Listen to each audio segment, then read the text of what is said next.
As a Christian, as a believer, miracles are not meant to be surprises. They are supposed to be our expectation. In Genesis chapter 1, in the beginning, God created the heaven and the earth. In verse 2, the earth was without form and void. One of the reasons why the book of Genesis is a vital book in the Bible, because it's the book that talks about creation. So if you want to create anything, you have to go back to Genesis to find out the raw material that Adonai himself engaged in creating the material world which we see today. If you don't install the software of light, no matter how much you say, let there be light, there won't be light. So the first thing you do for words to be powerful is to install the right software. What software is running your life? So if the software is not installed in you, no matter how much you say, let there be light, you will not see light. So the first thing is not to speak, is to install the right software. As a man thinketh in his heart, so is he. Out of the abundance of the heart, the mouth speaketh.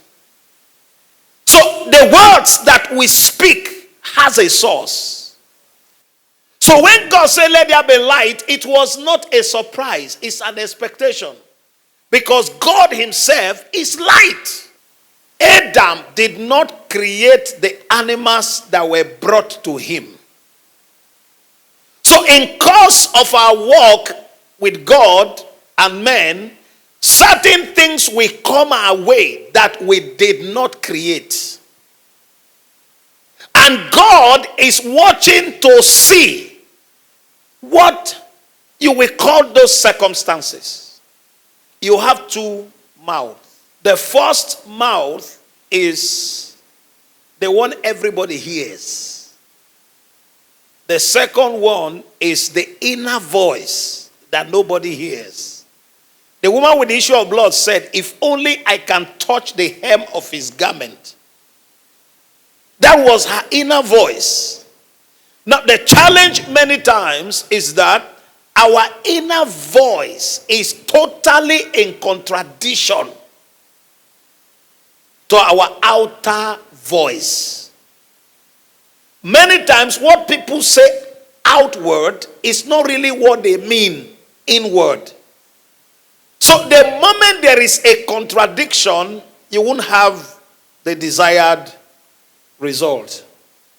God's testimony about his creation is much more important to me than the testimony of men and the testimony of Satan. After God have said, God said, God said, God said, now he now concluded, and God saw that everything that he had made, behold, he didn't say you are good. He didn't say you are good. No, that's not what he said. He said you are very good. He didn't say your son, your daughter is good. He said very good. Anything that is not good in my life, I have to use my mouth to bring it to order. Anything that is not good in my life is a dysfunction. It's not part of God's intention. This is why we pray. This is why we speak.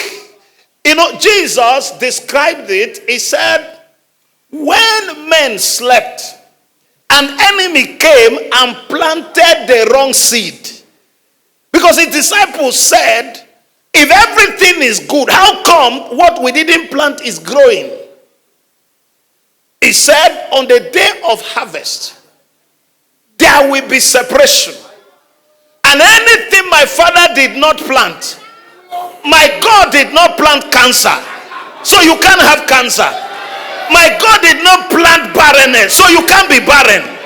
God did not plant headache, you can't have headache. God did not create poverty, so poverty is an illegality in my life. Now hear me, sir. It's an insult to apologize to devil. It's an insult to negotiate with Satan. You may not negotiate in words, but your action shows you are negotiating. How can you say that one native doctor, one old woman or old man say you can't marry?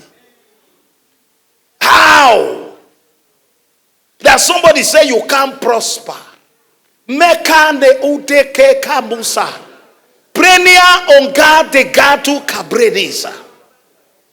If I am born again, that is the true light that lighted every man. So I am lighted. So when I walked into a place where there is no form, I become the form. When I walk into a place where there is darkness,